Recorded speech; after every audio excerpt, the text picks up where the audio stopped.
All right, music fans, welcome back. Harmless Dave here, talking about real music in real time for real people just like you and just like me. Is Fleetwood Mac on the road to reunion? And I'm talking about the classic Rumours lineup along with Lindsey Buckingham. Well, narratives are developed for a purpose. Communications go out and bands are very meticulous. I know this because I talk to people in bands who tell me things like, don't say it this way. Could you do me a favor and say it this way?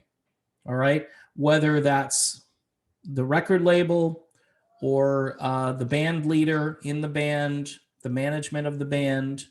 There are all kinds of entities out there that are essentially trying to shape, sculpt a persona and a narrative. Now, two things have come out recently. Stevie Nicks and her note to Lindsey Buckingham after he had the surgery, which, again, the timing of it is interesting. Obviously, Stevie Nicks is quite vocal about some things. Yesterday, I did a video about her talking about her relationship with Don Henley and the baby she didn't have and so forth. And bizarro article, but it's, vintage Stevie Nicks, actually. So you've got all of that occurring. And now all of a sudden you get Mick Fleetwood talking about how he and Lindsey communicated after the death of Peter Green, which again brings them together, a passing of someone who is really the reason there is Fleetwood Mac. You hear, why is this band even here? Well, Peter Green.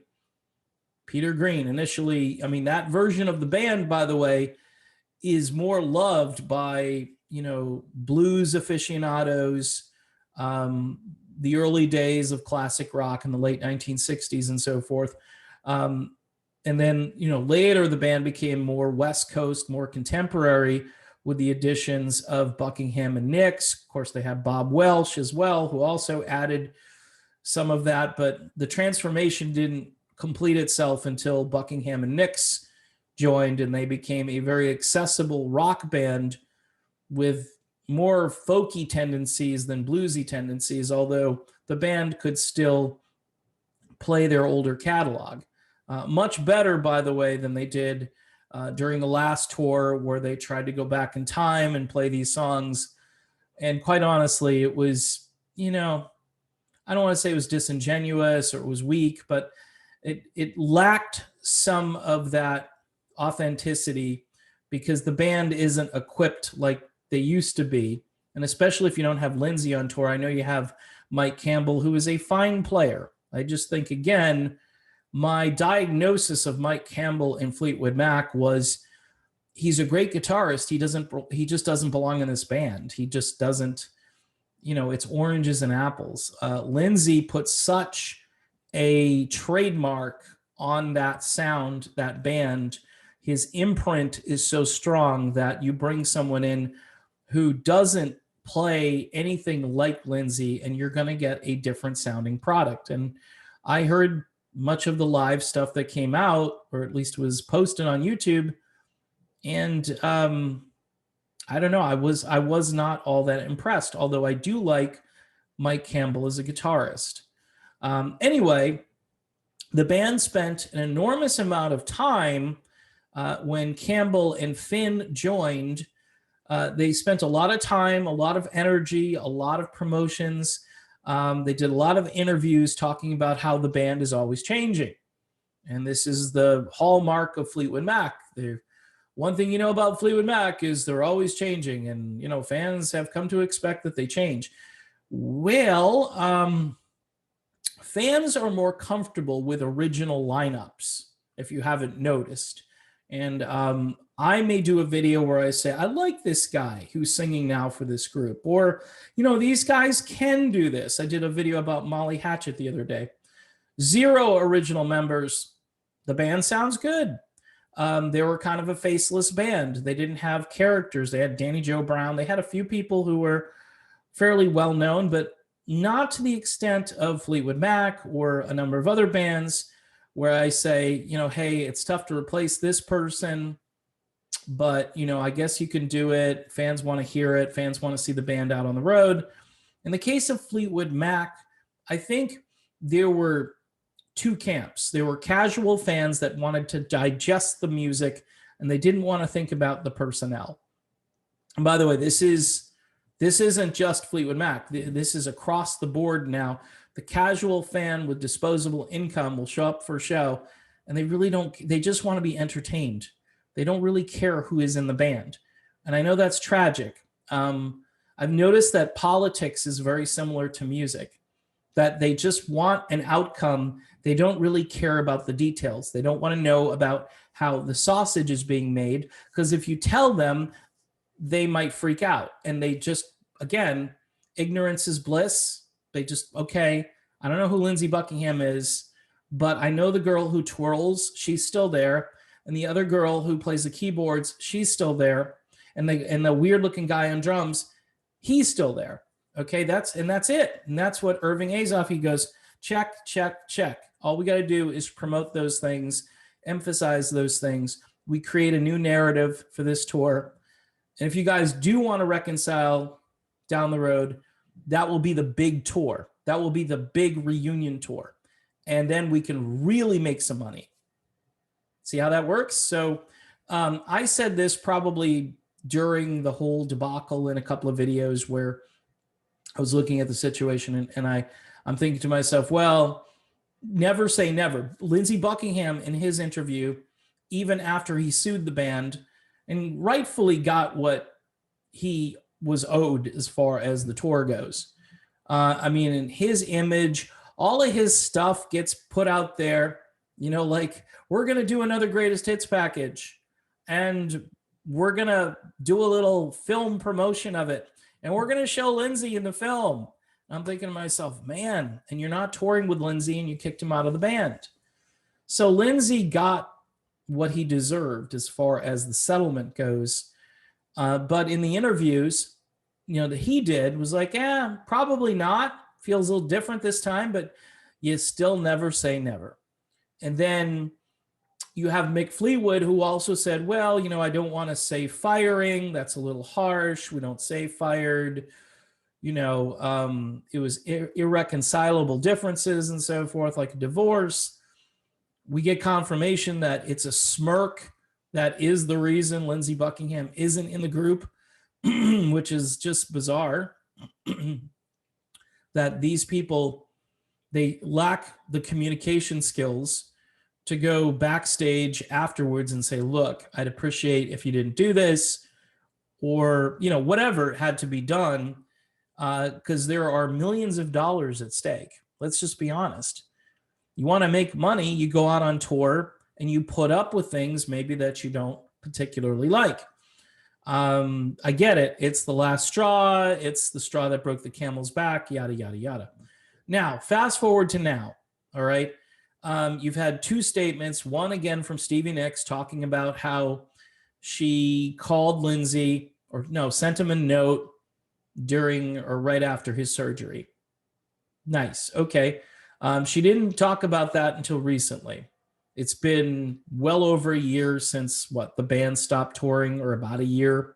I don't know. I think they wrapped up toward the end of last year with that lineup of Finn and Campbell. Now you've got Mick Fleetwood talking about how Peter Green's death, that was a catalyst for the phone call between Lindsey and Mick Fleetwood, which apparently the phone call was fantastic. I think Mick probably realized on the call that, hey, maybe this guy isn't the jerk we've made him out to be now for the last 18 months or so. And Mick Fleetwood didn't completely dismiss the idea that the band wouldn't get back together again.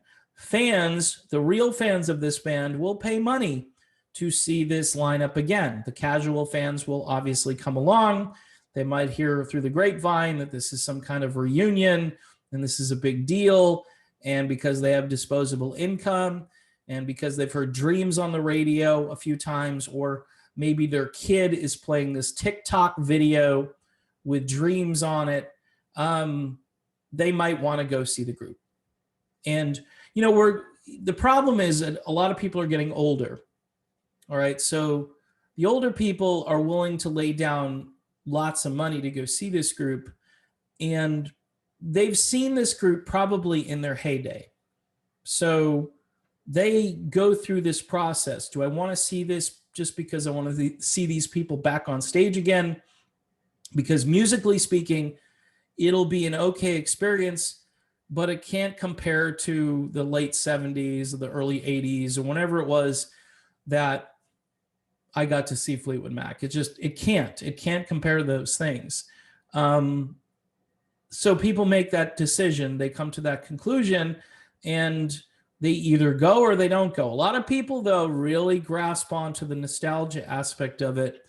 It's why people continue to go see the band Kiss, because Kiss is putting on a show. They're not actually playing their music live, or at least they're only playing it partially live, and a lot of it is on a track. Fleetwood Mac is getting a lot of support from all these secondary musicians who are off stage, around the stage. And again, they're creating an experience for people, and people are still wanting to hear it. They're wanting to see it. They're wanting to see Stevie Nicks do her twirls. And they want to see Mick Fleetwood's eyeballs pop out.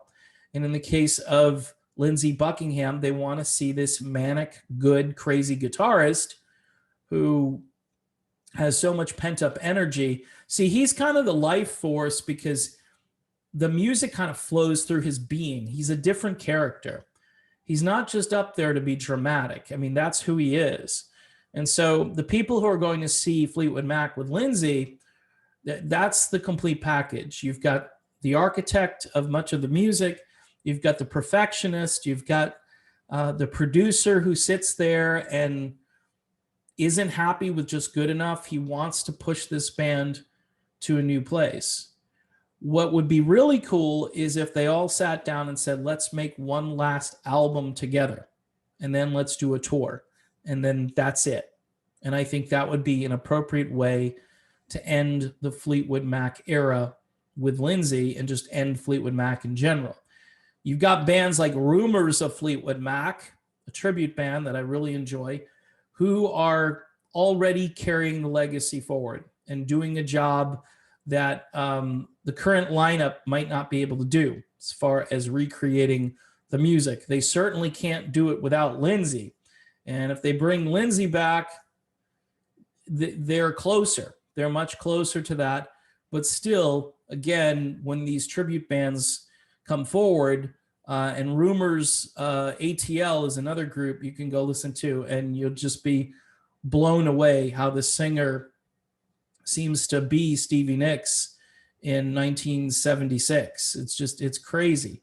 And a lot of people are going for that now. A lot of people, again, who want the experience and don't care about who's in the group, a lot of people are going in that direction as their favorite bands age and become, I don't want to say less able to do what they used to do, but let's just be honest. It's the arc of humanity. It's the aging process, however you want to look at it. It is what it is. But I think a lot of people would be very interested in a Fleetwood Mac Rumours lineup reunion featuring Lindsey Buckingham and people who can at least put up with each other, smirks and all, for one last album and tour. I think, with what happened with the Buckingham McVie album, which should have been a Fleetwood Mac album, you should have one more attempt to do a full band album with everybody. And then after that, call it a day, call it a career. And I think a lot of people would be happy. And I think that could all really ramp up in 2021. Certainly it's not going to happen in 2020, but certainly next year, I think there's a possibility that these people might get back together again. Of course, I could be totally wrong, and this just could be some chit chat back and forth. But again, narratives and information only go out there because the band wants that information out there for one reason or another. You kind of have to turn the boat around. You can't just do a big U-turn really fast. In the case of Fleetwood Mac, you kind of start to, you start to turn that wheel a little bit and talk about Lindsay, and who knows, that boat might be turned completely around by next year, and they could be in the studio working on new music. All right, that's my video. A lot of speculation there, just kind of going off of what I've been listening to and seeing. A lot of talk about Fleetwood Mac these days. That Dreams TikTok video I mentioned, I don't get it. I don't understand that stuff, but it's super duper viral. Even Mick Fleetwood did his own version where he chugs cranberry juice, and I still don't get it, I guess that's the MTV of today. Somebody who likes a song goes out and films themselves singing it and doing something somewhat ordinary, and then it becomes a huge hit. Yeah. Anyway, thanks for watching, and I'll talk to you soon.